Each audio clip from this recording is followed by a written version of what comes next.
Assalamualaikum warahmatullahi wabarakatuh. Hello everyone, good afternoon. Today, we will present tense about Old English Anglo Saxon period and Middle English period. Before we start present tense, let me introduce our member. We are Ulida Yuliani, Hazizah Anatyas, Shirley, and Melisa. At first, the history of Old English period will present tense by Ulida Yuliani.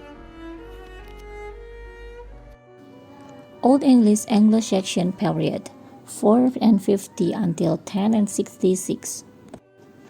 The history of Old English period prehistory until 1066 AD. First, settler of the British island is Celt, a branch of Indo-Europe who had lived in Western Europe, Italy, France, and Italy as early as the 6th or 7th century before Christ. Toward the end of the 5th century before Christ, the Franks, a group of origin tribes from Germany and Italy, conquered the Celts. Some of the Celts stayed in Western Europe and were absorbed by the Franks, and some others migrate and occupy the British island and call themselves the Celts of England or Britons. Invasion Roman. In 443 AD, under the reign of the Claudius, the Roman Empire conquered and colonized the entire British island except Scotland. Under the Romans' rule, Britain was converted into Christianity. The Romans built roads, villas, baths, and made London as an important trading center. They named of the whole country Anglo land or England. The important events during Roman occupation. Julius Caesar began invasion or occupation in 55 before Christ. Occupation complete by Claudius in 1st century AD. Hadrian's wall built about 121 AD. Romans lived in 4th and 10th AD because Visigoths attacked Rome. Anglo-Saxon period 4 and 10 until 450 Anglo and Saxon invaded from Baltic shores of Germany, and the Jutes invaded from the Jutland Peninsula in Denmark. They were totally different from the Roman element in Britain, were destroyed, including Christianism. The Anglo-Saxon kingdom were pagan but sought Augustine land in Kent in 597 and began the Confederation of Anglo-Saxon reign. Anglo-Saxon Heptarchy. Heptarchy 7 kingdom. This included Kent, Essex, East Saxon, Sussex, South Saxon, East Anglia, Northumbria, Mercia, and West Saxon. Viking invasion in 787 and 87 till 10 and 66 AD. By definition, Vikings were seafaring explorers, traders, and warriors, Scandinavians, during the 8th through 11th centuries. Oddly enough, the Anglo-Saxon and Jute heritage was not much different from the Viking. They too were Scandinavian invaders. However, when the Viking raids began around 787, the Anglo-Saxons were different culturally from the Viking invaders, still pagan. Result of the Viking invasion, they sit in north-central Britain. Alfred the Great ruled from approx 871 until 899 AD, was one of the first Anglo-Saxon kings to push Viking back in the fact. He was one of the first kings to begin consolidating power, unifying several of the separate Anglo-Saxon kingdoms. Fact with with the Viking Danelaw, coexistence of reigns, Anglo-Saxon or Danish. Norman invasion. In 1066 at the Battle of Hastings, the Norman powerful northern Frenchmen divided the English and started a century-long conquest of England.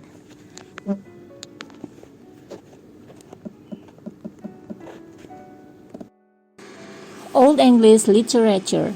This work includes genres such as epic poetry, hagiography, sermons, Bible translations, legal works, chronicles, riddles, and others. In all, there are about 400 surviving manuscripts from the period, a significant corpus of both popular interest and specialist research. The initial page of the Peterborough Chronicle, likely scribed around 11 and 50, is one of the major sources of the Anglo-Saxon Chronicle. This illustration from page 46 of the Caedmon Origenes manuscript, an angel is shown guarding the gates of paradise.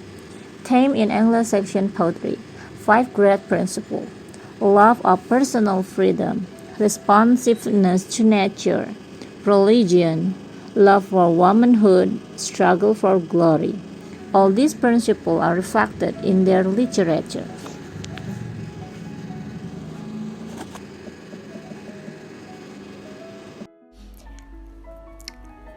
Beowulf and long poems. The events in the poems take place over most of the 6th century and feature no English characters. Some suggest that Beowulf was first composed in the 7th century at Randlesand in East Anglia, as the Sutton Hoo ship burial shows close connections with Scandinavia and the East Anglian royal dynasty, the Wulfings, might have been descendants of the Geatish Wulfings. Others have associated this poem with the court of King Alfred the Great and with the court of King Knut the Great. The main heroic text is called Beowulf, the name of the hero of the long animus poem. It describes events which are part of the period's memory, invention and battles, some historic, some legendary.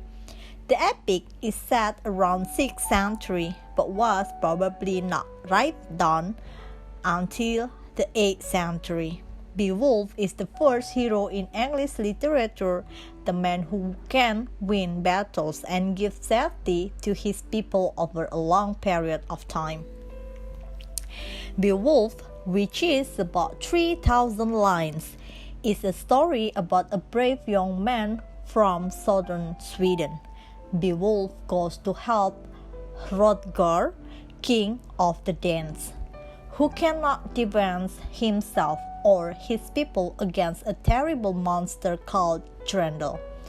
One night, Beowulf attacks Grendel and pulls off the arm of the monster. Grendel returns to the lake where he lives, but dies there. Beowulf is then attacked by the mother of Grendel, and Beowulf follows her to the bottom of the lake and kills her too.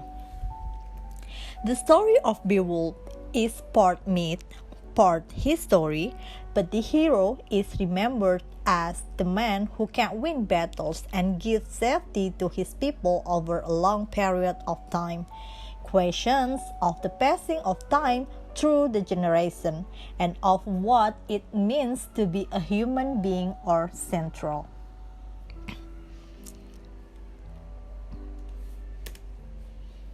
Long poems. The Battle of Maldon is another long poem about battles and heroes, but it is much more factual, describing a real battle rather than telling a fictional story of war. Both the Battle of Maldon and Beowulf are written in rich and powerful language, full of their words, new tunes, and new rhythms, and with many images of light, color, and action. The next is prose. Many of the earliest books were histories rather than imaginative writing. The major figure of this era is Bede, known as the Venerable Bede among theologians, historians, and chronologists who lived between 673 and 735. He wrote many books mostly about Bible, but he best known today for his Historia Ecclesiastica Gentis Anglorum. It means ecclesiastical history of the English people. Old English prose. Another great figure in the prose of Old English literature is Aelfric, a monk from Winchester in the south of England. He was an important translator as well as writer. His work include Catholic homilies. Homilies it means religious talk, and lists of the saints. He used real spoken English, and all the features of Old English literature are found in his work. As the greatest figure in the prose of this period, he brought excellence of style into the language and wide knowledge to all his works.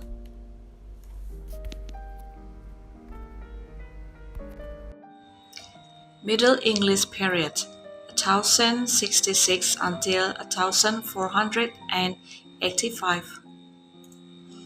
The Norman Conquest, the transition period during which Old English was changing to modern English.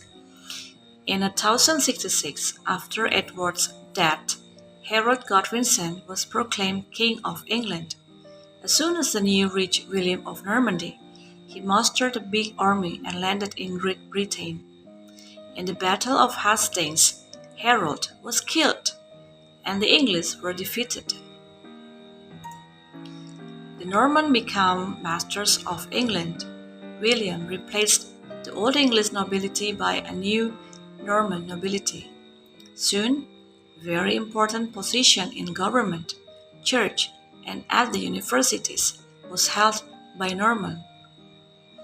Introducing England to France, better architectures, progress in painting and music. William brought one of the greatest political, administrative, social change in England and Norman impacts of the English language. French became the language used by educated people in office, royal courts, and also by poets. Middle English vocabulary. Norman conquest made a huge impact of the vocabulary of English. English acquired many synonyms. Old English kingly, French royal, Latin regal.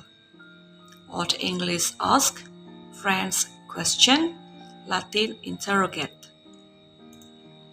English literature revived at the beginning of the 13th century.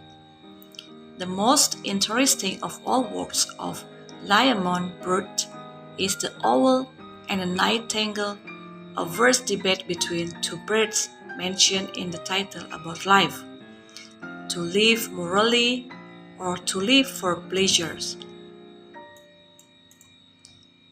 Geoffrey Chaucer. One of the best names in English literature is Geoffrey Chaucer. He saw himself as the first great poet of the nation and the language, and he remains the reference point which other writers had used through the centuries. He was influenced by many kinds of writing and used many European models. His first poems were dream poems, using the Old English model, Troilus and Thraside, and the House of Fame uses the Latin poet. Chaucer was a European in outlook and experience, but his ambition was to make literature of English the equal of any other European writing. Chaucer's poetry influenced and inspired many of Great Britain's authors poets, and playwrights who followed him, including William Shakespeare. Shakespeare borrowed some of his stories from Chaucer's poetry. Chaucer's greatest work is the Canterbury Tales. Middle English prose. Due to the part that poetry was considered as a high-class art, lower-class people of the Middle Ages tried to take prose as their art. The most well-known figure in prose writing in this era is John Wycliffe, 1324–1384.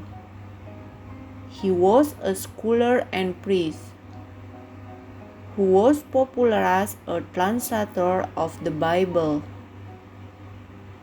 His prose style, put in the scripture, was adopted by many people and gave a great influence to the development of English, to its standard form. Another famous work of Wycliffe is Mandeville's Travels. The authors reported about his travels to various countries. Another great prose writer of this era is John Gower.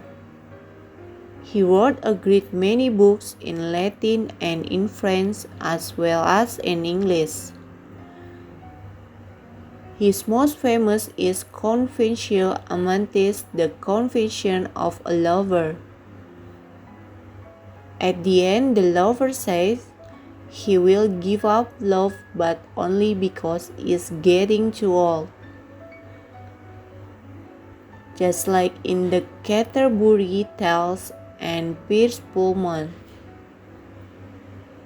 There is irony in Gower's works, and the subject matter is clearly very from the heroism of Old English.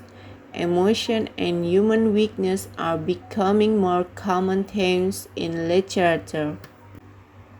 Middle English drama.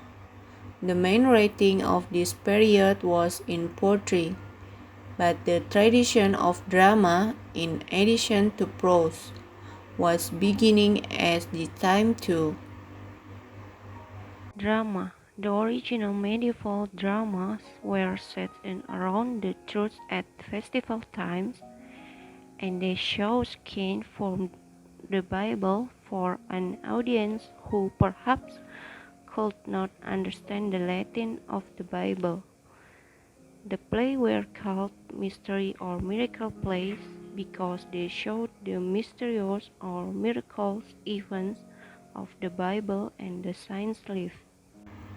The plays were usually performed on moving carts by the businessmen of the city, and the texts which remain are often called by the name of the group of businessmen which performed them, e.g. the fishers and mariners. Groups of these plays remain from the city of York, Wakefield, and Chester in particular, and all have local differences in the stories they tell and the way they are told. Many of the theatrical effects were very impressive. Hellsmall is the most famous example. These plays are an important step toward the great theatrical period at the end of the 16th century. Influenced by the work of Chaucer in England, a group of writers in Scotland produced some major poetry. They came to be known as the Scottish Chaucerian, although the language they used was Scots rather than English.